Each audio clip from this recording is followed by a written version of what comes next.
കേരളത്തിലെ സലൂണുകളിലെ മുടി മാലിന്യ സംസ്കരണത്തിനും സലൂൺ ജീവനക്കാരുടെ വേതന വ്യവസ്ഥയിലും സർക്കാർ ഇടപെടൽ ഉണ്ടാകണമെന്ന് all Kerala saloon owners association.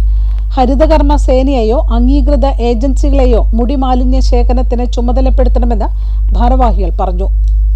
കേരളത്തിലെ സലൂൺ മേഖലയിലെ വലിയൊരു വിഭാഗം ജീവനക്കാരും ഇതര സംസ്ഥാനങ്ങളിൽ നിന്നുള്ളവരാണ്.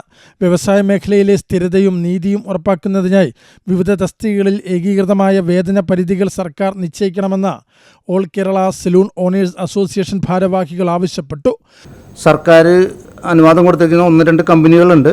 അവർ നിലവിൽ ഇപ്പോൾ ഫിസിക്കലായിട്ട് അതിൻ്റെ വർക്ക് തുടങ്ങിയിട്ടില്ല. പേപ്പർ വർക്ക് ഓൾമോസ്റ്റ് ആയിട്ടുണ്ട്. ഫിസിക്കലായിട്ട് വേസ്റ്റ് കളക്ട് ചെയ്യാൻ തുടങ്ങിയിട്ടില്ല. അത് അധികം വൈകാതെ തുടങ്ങും എന്ന് വിചാരിക്കുന്നു. പിന്നെ ഹരിതകർമ്മസേന ഞങ്ങളുടെ പല സ്ഥാപനങ്ങളിൽ നിന്നും വേസ്റ്റ് ഒന്നും എടുക്കുന്നില്ല. പക്ഷേ ഫീസ്, യൂസർ ഫീ ഇയർലി നമ്മൾ അടയ്ക്കേണ്ടതായിട്ടും വരുന്നുണ്ട്. ചില സ്ഥലങ്ങളിൽ ഹരിതകർമ്മസേന എടുക്കുന്നുണ്ടെന്ന് പറയുന്നു, ചില സ്ഥലങ്ങളിൽ എടുക്കുന്നില്ല. അതിന് വ്യക്തമായിട്ടുള്ളൊരു മാർഗനിർദ്ദേശം ഉണ്ടായാൽ നല്ലതാണ്.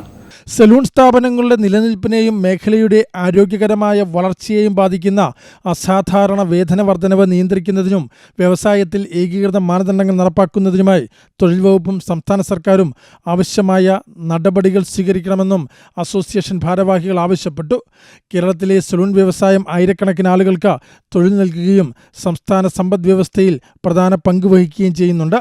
സംസ്ഥാന തലത്തിൽ മുടി മാലിന്യ ശേഖരണ സംസ്കരണ സംവിധാനം നടപ്പിലാക്കുക, സലൂൺ മേഖലയിലെ ജീവനക്കാരുടെ വേതന മാനദണ്ഡങ്ങൾ സംബന്ധിച്ച് വ്യക്തമായ സർക്കാർ മാർഗനിർദ്ദേശങ്ങൾ രൂപീകരിക്കുക തുടങ്ങിയ ആവശ്യങ്ങളാണ് അസോസിയേഷൻ മുന്നോട്ട് വയ്ക്കുന്നത്.